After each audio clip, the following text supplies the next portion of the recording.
자, 우리 여러분들과 다시 한번 인사하겠습니다. 오늘 정말 잘 오셨습니다. 자, 은혜 받기 원합니다. 예, 감사합니다. 예, 감사합니다. 여러분, 지난 3일간 참 고생 많으셨습니다. 이 바쁜 세상에서 직장 다니라고 사업하시느라고 참 고생 많으셨죠. 오늘 이 자리에 참석한 저와 여러분들의 심령 가운데 주께서 허락하시는 평안과 기쁨이 함께 하시게 되시기를 주님의 이름으로 축복합니다. 네. 오늘 우리가 읽은 이 본문을 보면 이 사도 바울이 자신의 속마음을 너무나 솔직하게 털어놓고 있는데요. 자, 그 내용을 요약하자면 이렇습니다. 내가 지금껏 너무 많은 고난을 당해서 나는 지금 죽어도 크게 여한이 없다. 나는 지금 너무 내 삶이 고통스러워서 지금 이대로 죽는 것이 훨씬 더 유익할 수도 있다라는 말을 남기고 있어요. 아마도 이 많은 분들이 바로 이런 종류의 이야기를 들으면 고개를 갸웃거릴 수 있는데요. 왜냐하면 아무리 생각해도 지금 이 바울이 보이고 있는 태도는 믿음 안에서 그다지 건강해 보이지 않기 때문입니다. 아니, 사역자라는 사람이 어떻게든 살 생각을 해야지. 누가 죽어가는 사람이 있으면 그 사람을 어떻게든 일으켜 세우려고 노력해야지. 자기부터 이렇게 삶에 대한 의욕 없는 모습을 보인다고 하면 만약 성도님들이 주변에 이런 사람들이 있으면 아마도 이렇게 이야기할 것 같아요. 바울아 기도해. 네가 지금 기도가 이렇게 부족하니까 자꾸만 못난 생각이 드는 거야. 그리고 심지어 어떤 분들은 이렇게 이야기할 것 같아요. 이 바울을 앉혀놓고 기도하면서요, 예수 그리스도의 이름으로 명하노니 마음속에 어둠을 주는 마귀는 떠나갈지어다. 이렇게 기도할까요, 안 할까요? 우리 중에는 없어요. 우리 중에는 그런 분들이 없는데, 이 사도 바울이 이런 얘기를 했다라는 것을 딱 빼놓고 누군가가 주변에서 이렇게 내가 이제 그만 살았으면 좋겠다, 내 삶이 고통스럽다 이런 얘기를 하면 우리의 입에서 별로 좋은 이야기가 안 나갈 것 같다라는 생각이 듭니다. 자, 그런데 성경을 꼼꼼히 묵상해보면 사도 바울이 이런 생각이 드는 것이 너무나 당연한 것 같다라는 생각이 들기도 한데요. 여러분, 이 사도 바울이 예수 믿고 고생을 많이 했을까요? 아니면 별로 고생을 하지 않았을까요? 네, 고생을 엄청나게 많이 했습니다. 고린도 후서 11장을 보면 그가 복음을 전하기 때문에 어떤 고난을 겪었는지가 자세히 드러나는데요. 한번 들어보세요. 내가 갇히기도 많이 하고 매도 수없이 맞고 여러 번 죽을 뻔 하였으니 유대인들에게 40에서 하나 감한대를 5번 맞았으며 3번 태장으로 맞고 1번 돌로 맞고 3번 파선하고 1주야를 깊은 바다에 지냈으며 또 수고하며 애쓰고 여러 번 자지 못하고 줄이며 목마르고 여러 번 굶고 죽고 헐벗어도라. 여러분, 제가 이거 말씀의 내용이 좀 축소한 내용이에요. 자, 그런데 축소한 내용만 들어도 바울이 예수 때문에, 예수를 전하기 때문에 엄청난 고난을 당한 것 같죠. 여러분, 실제로 이 싱가포르라는 나라에 가면 아직도 이 태형이라는 제도가 있어서 범죄를 저지르는 사람이 있으면 데려다가 이렇게 때리는 형벌을 하거든요. 그런데 여러분, 우리들의 생각으로는 뭐 때린다고? 그러면 몸으로 때우지 뭐 이런 생각 들지 않으세요? 그 왕년에 숙제 같은 거 다 잘하셨나 봐요. 이제 왕년에 이제 선생님한테 이제 맞는 게 이골이라는 사람들은 이제 숙제 내줘도 뭐 안 해도 돼요. 뭐 그냥 맷집으로 때울 생각하고 가면 되죠. 그런데 이 태형이라는 게 얼마나 고통스러운지, 그 매를 맞는 고통 때문에 3대 이상 견디는 사람이 없어요. 자, 3대 이상 맞고 나면은요, 대부분의 사람들이 기절을 해가지고 그 사람을 병원에 입원시켜서 회복시켜서 또 때리거나 아니면 이 사람을 어떻게든 다시금 정신을 차려가지고 이렇게 때리게 되는데요. 이 맞은 사람들이 한 번 그 맛을 보고 나면, 이 매의 맛을 보고 나면 정신적으로나 신체적으로나 엄청난 트라우마를 겪는 경우가 그렇게 많다고 합니다. 그러니까 한 번 맞은 것 때문에 꿈에서 자꾸 그 맞는 그 꿈이 꿔가지고 숙면에 못 든다거나 이런 부작용이 일어난다는 거예요. 자, 그런데 바울은 툭하면 매질을 당하고 툭하면 고문을 당할 뿐더러 바다의 위험과 강의 위험과 광야의 위험과 수많은 살해 협박을 받았으니 그의 몸과 마음은 그야말로 만신창이가 될 수밖에 없는 것이죠. 자, 뿐만 아닙니다. 바울은 자신이 세운 교회들을 어찌나 사랑했는지 그 그 교회들을 향한 염려 때문에 날마다 눌림이 있었다고 합니다. 자, 일단 교회 안에 툭 하면 이단자가 나타나고 거짓 교사가 일어나서 가슴을 쓸어내릴 때가 많았고요. 그리고 여러분, 제가 전에 말씀을 전한 것 같은데 바울을 좋아하는 사람만 있는 게 아니라 교회에 어떤 사람이 있었죠? 바울을 못 잡아먹어서 안달난 사람들도 있었다고 했습니다. 그러니까 엄청나게 바울은 마음고생을 할 수밖에 없었어요. 자, 그렇다 보니 바울은 그 로마의 감옥 한복판에 지금 있는 상태거든요. 자, 지금 이 말씀이 빌립보서라고 되어 있지만 빌립보에 있는 교인들에게 편지를 전했을 뿐이지 바울은 지금 어디에 있다고요? 로마에 있는 감옥에 있었어요. 그러니까 이 감옥에서 자신을 열렬하게 지지하던 이 빌립보 교인들에게만큼은 속마음을 솔직하게 털어놓는 거예요. 사실은 내가 지금 너무 힘들어서 고난을 당하느라고 지금 죽어도 여한이 없어. 나는 지금 이대로 죽어서 저 천국에 가는 것이 훨씬 더 유익하게 느껴지기도 해. 그러니까 지금 이 바울은 끼어 있다라고 표현하는데요. 지금 내가 살아가고 있는 이 세상이 있고, 그리고 주님께서 왕으로 계신 저 세상이 있다고 한다면 이 둘 사이에 왔다 갔다 지금 마음이 하고 있어요. 하루라도 빨리 저곳에 가고 싶어요. 그런 마음이 이 바울에 있어서 지금 죽었으면 좋겠다라고 이야기를 하는 거예요. 자, 그런데 바울은 이렇게 큰 고통 가운데 어떤 면에서 죽는 것이 훨씬 더 나은 상황인데도 불구하고 죽지 않고 살아있는 삶을 선택하는데요. 자, 도대체 그 이유는 무엇일까요? 자, 우리 다 같이 20절과 21절 말씀 천천히 한번 읽어보겠습니다. 20절, 21절 시작.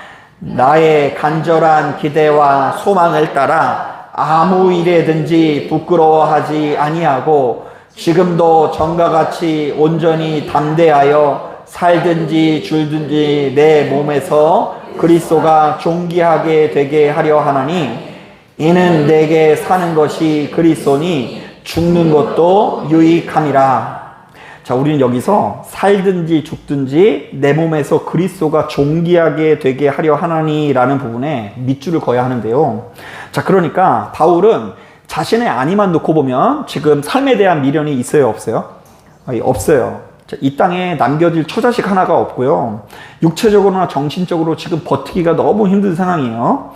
자, 그럼에도 불구하고 바울의 중심에는 자신의 안위보다 하나님의 영광을 사모하는 마음이 있었는데요. 자, 이른바 내가 그리스도 안에서 살아도 내 몸 안에서 그리스도가 존귀하게 되길 바라고, 내가 죽어도 내 몸에서 누가 존귀하게 되길 바란다고요?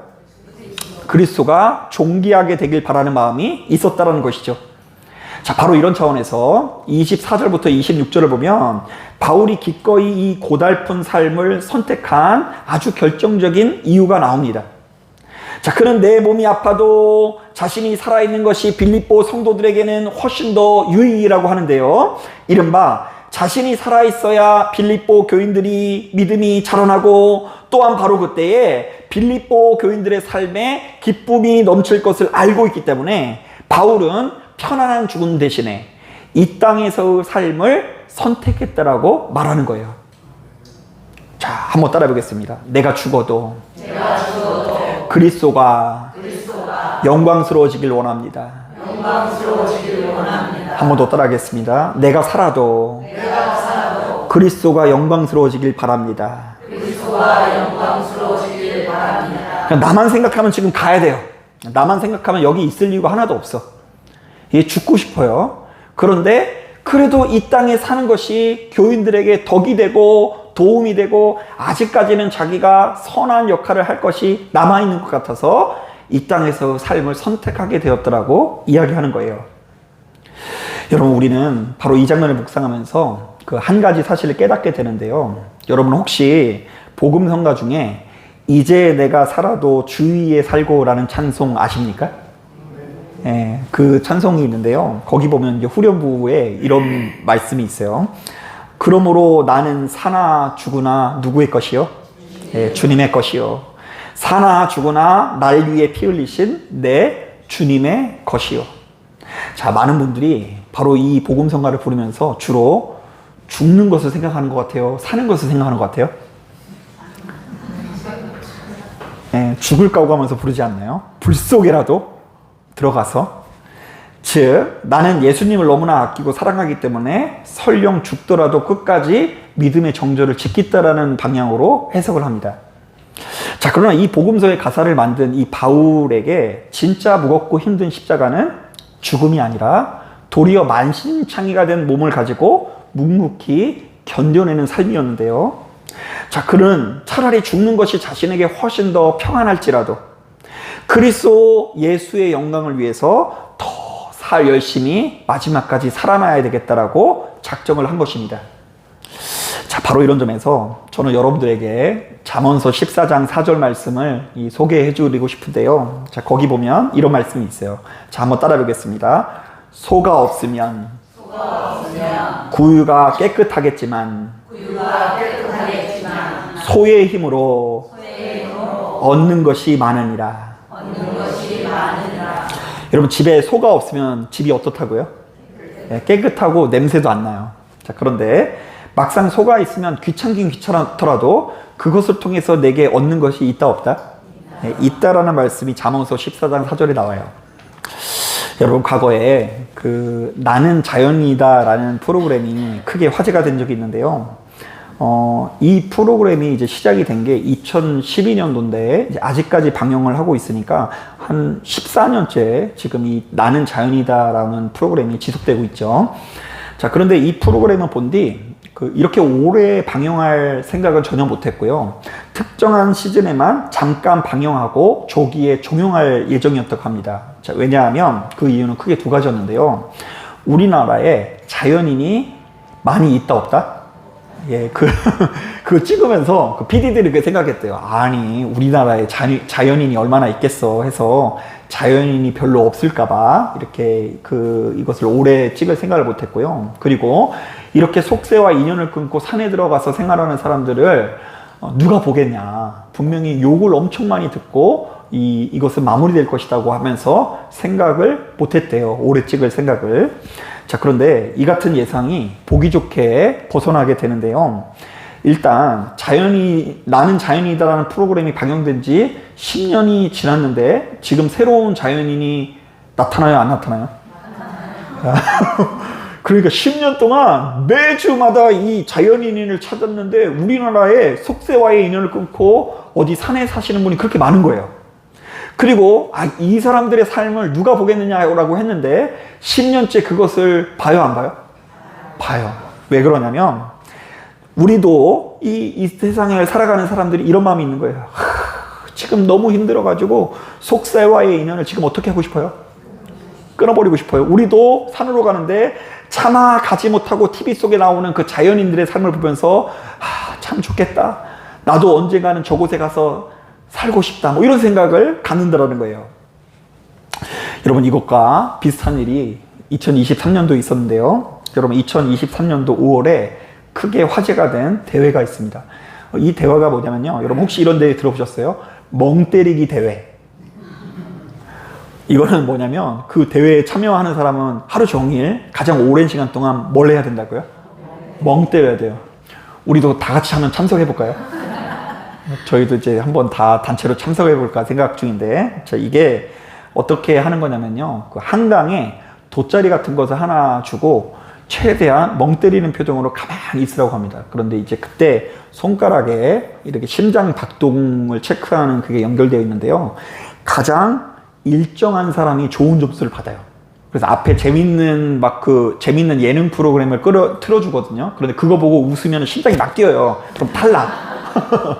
그냥 아무리 재밌는 걸 봐도 멍 때려야 되고요. 슬픈 것을 봐도 멍 때려야 되고요. 그리고 여기에다가 멍한 상태 점수라고 해서 심사위원들이 그 멍한 상태 점수를 합산해 가지고 가장 점수가 좋은 사람이 1등하는 대회입니다. 자, 그런데 저는 이런 대회가 있다는 것도 신기했는데 그 대회가 일어나는 단상 앞에 써 있는 문구 자체가 참 인상 깊더라고요. 거기 이런 글씨가 써 있었어요. 아무것도 안 하고 싶다. 지금도 아무것도 안 하지만 더 격하게 아무것도 안 하고 싶다. 여러분, 공감이 되세요? 지금도 안 하고 있지만 더 격하게 뭘 하고 싶다고요? 아무것도 안 하고 싶다. 여러분, 가만히 보면 우리 모두는 아무것도 안 하고 싶을 때가 참 많습니다. 자, 이 땅에서 사는 것 자체가 아무런 의미도 없고 그 어떤 미련도 느껴지지 않을 수 있죠. 자, 바로 그때에 이 잠언의 말씀을 떠올리길 바랍니다. 소가 없으면 내 삶의 구유는 깨끗하고 편하겠지만 생명의 열매는 맺을 수가 없다. 자, 바울 역시 혼자 편해지는 길 대신 빌립보 성도들을 살리기 위해서 기꺼이 멍에를 베는 소의 삶을 선택하며 이렇게 고백합니다. 자, 한번 따라해 보겠습니다.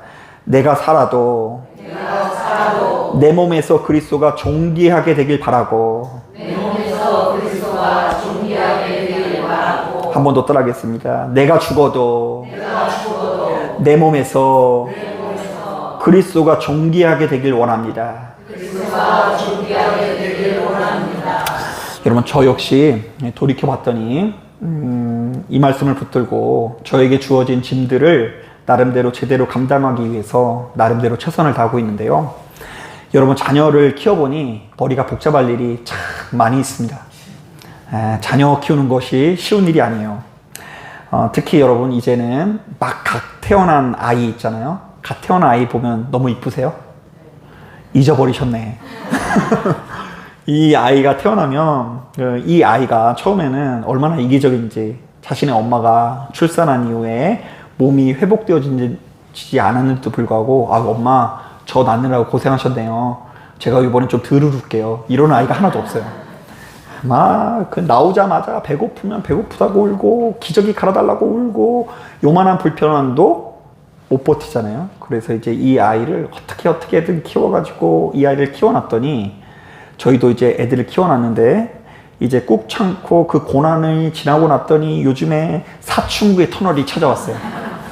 그래서 이제 오늘부터 우리 아들이 시험 본다라는 얘기를 들어가지고 제가 아무 생각 없이 아들아 내일부터 시험이네 그랬더니 아빠 왜 그런 얘기를 해? 그래서 저는 아무 생각 없이 얘기를 했거든요. 그냥 내일 시험에서 그냥 묻는 거야 라고 했는데 아빠 왜 그런 얘기를 해? 이게 잘 보라는 얘기인 줄 알고 그래가지고 이게 참 어렵더라고요. 그래서 여러분 혹시 중2병이라는 얘기 들어보셨어요? 우리 아들은 중2 그리고 우리 딸은 중1. 그런데 이 버거운 여러 가지 말과 행동을 붙잡으면서 저도 오늘도 더 좋은 아빠가 되기 위해서 나름대로 최선을 다하고 있고요. 수시로 이렇게 기도합니다. 하나님, 나를 통해서 이 아이들에게 그래도 그리스도가 더욱 존귀하게 되길 원합니다. 그래도 이양이형 목사인데 얘네들이 저 때문에 예수님을 잘 믿는 사람이 되길 바라는 마음이 제 안에 있어서 끝까지 더 마지막 제게 주어진 짐을 다하기 위해서 노력을 하고 있어요. 또 마찬가지입니다. 제가 맨날 여러분들한테 징징거리는 소리를 많이 해서 죄송한데 한 사람의 평범한 목사로서 교회를 섬기는 과정에서도 참 복잡한 일을 많이 마주하게 됩니다. 특히 성도님들의 여러 가지 그 아픈 상황을 마주하게 되면 이제 애정의 관계가 깊어지면 깊어질수록 제 마음도 함께 무너질 때가 많습니다. 그리고 때로는 뜻하지 않는 오해를 받거나 저 스스로의 인간적인 연약함과 한계에 부딪혀 때로는 제게 주어진 짐이 무겁게 느껴질 때도 있습니다. 솔직히 말씀드리면 이 바울처럼 지금 제가 감옥에 gat혀 있는 것은 아닌데 영적인 부담감과 짓누르는 책임감 때문에 저 역시도 수시로 조금만 더 편해지고 싶다라는 마음이 불쑥불쑥 찾아올 때가 있습니다. 자, 하지만 그럼에도 불구하고 절대로 그럴 수가 없는데요. 비록 제 몸과 마음은 고단할지라도 그럼에도 불구하고 끝까지 십자가를 지고 나갈 때 그래도 누군가는 그 믿음이 자라나고 우리 교회가 주님 안에서 든든히 서갈 수 있다는 믿음이 제 안에 있기 때문입니다. 여러분, 제가 만약에 목회 안 하면 여러분 수요일날 어떻게 하겠어요? 그죠? 수요일날도 그래도 말씀을 듣고 가야지 좀 주님 안에서 더 힘을 내볼 것 같지 않습니까? 그 금요일날도 또 여러분 제가 없으면 또 여러분 금요일날 또 어떻게 예배를 드리겠어요? 이번 주 주일날 또 성만찬제식 하기로 했는데 여러분 그 가운데 누군가 한 사람이 앞에 올라가서 말씀을 전해야 되는데 제가 하나님께서 그 일을 위해서 부름을 받았다라는 마음이 생겨서 또 이렇게 기도합니다. 하나님, 저의 이 버겁고 치열한 목회 가운데 그래도 오직 그리스도만이 존귀하게 되기를 원합니다. 자, 사랑하는 여러분, 우리의 일상은, 우리의 인생은 생각보다 만만하지 않습니다. 제가 여러분들에게 이런 이야기를 한 것이 참 죄송해요. 왜냐하면 원래 이제 사람이 살아가는 인생의 속도가 나이대로 흘러간다면서요. 근데 제가 45이니까 45km로 가는데 이 중에는 80km는 없어요. 80km는 없는데 70km 가시는 분도 있고 60km 가시는 분들이 있어서 이렇게 더 빨리 가시는 분들이 저보다 훨씬 더 힘겹게 하루하루를 살아가실 거예요.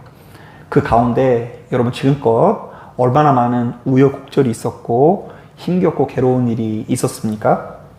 때로는 자녀를 키우는 이 속 끓이는 부모의 모습으로, 때로는 치열한 경제 속에서 그래도 먹고 살기 위해서 삶의 일터에서 지금까지도 최선을 다하고 있고요.